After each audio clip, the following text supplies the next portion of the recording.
Apple Trouble by Ragnhild Skammel, illustrated by Michael Terry.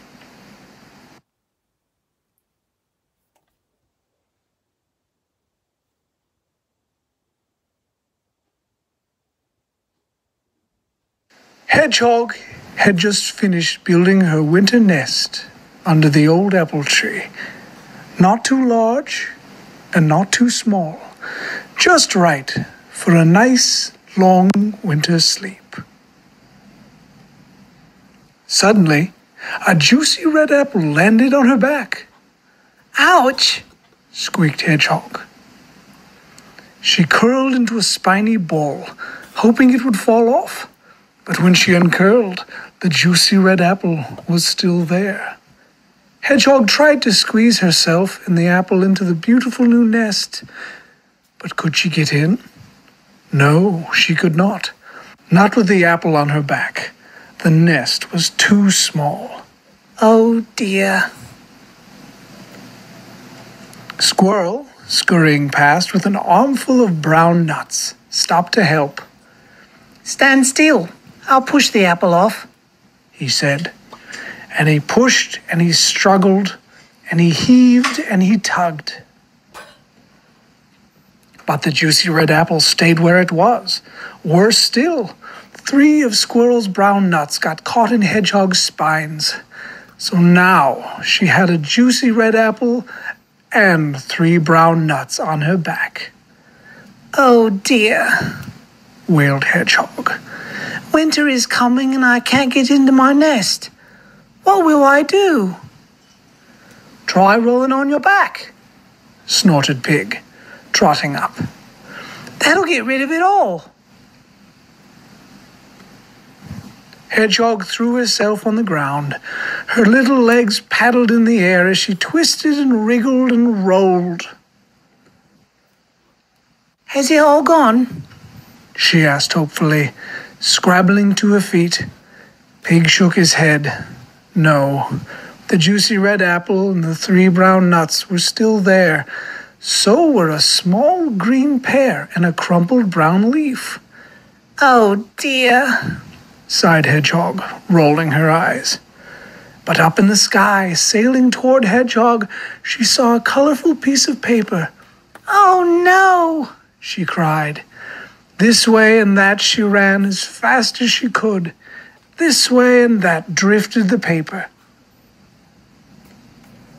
and landed right on her back, between the apple and the 3 brown nuts. "It's not fair," cried Hedgehog, who now had a juicy red apple, 3 brown nuts, a small green pear, a crumpled brown leaf, and a colorful piece of paper on her back. "I'll never get into my nest." Hedgehog pattered to the pond and gazed at her reflection in the water. "Hello, Hedgehog. That's a lot of stuff on your back," croaked Frog.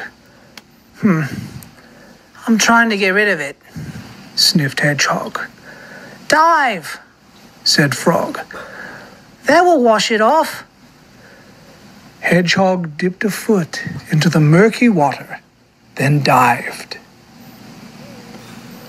Splash!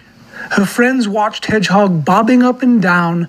The juicy red apple, the 3 brown nuts, the small green pear, the crumpled brown leaf, and the colorful piece of paper were all still there. So was a pink water lily.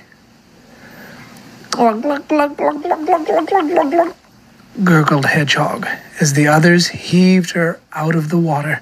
She did look funny. But Hedgehog did not find it funny. "Stop laughing," she spluttered, and stamped her feet on the ground. "Where am I going to sleep?" Pig and Squirrel looked worried. So did Frog. "I do have one last idea," oinked Pig. "Squeeze through that hedge over there. That'll brush everything off." So Hedgehog closed her eyes and squeezed herself through the thick leaves. But did it get everything off her back? No, it did not. It was all still there. So were 4 ripe blackberries. And there, staring at her with a look of great surprise, stood Goat. "Oh!" cried Goat. "You've brought lunch." "Help yourself," said Hedgehog. "Take it all." "Yippee!" brayed Goat. Then he picked off and ate the juicy red apple, the 3 brown nuts, the small green pear, the pink water lily, and the 4 ripe blackberries. For dessert, he ate the paper. The only thing he left was the crumpled brown leaf. He just couldn't eat any more. "Hurrah!" cried Hedgehog. She felt as light as a feather. "Thank you, Goat," she said.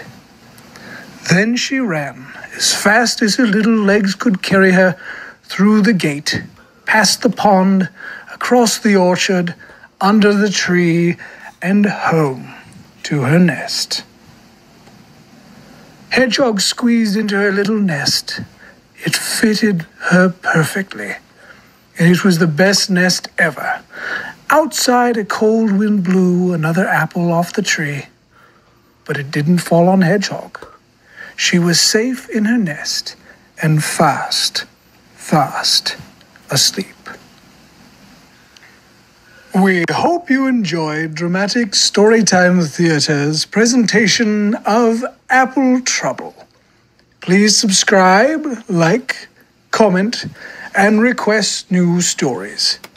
Don't forget to click the bell icon to sign up for notifications when our next story is uploaded.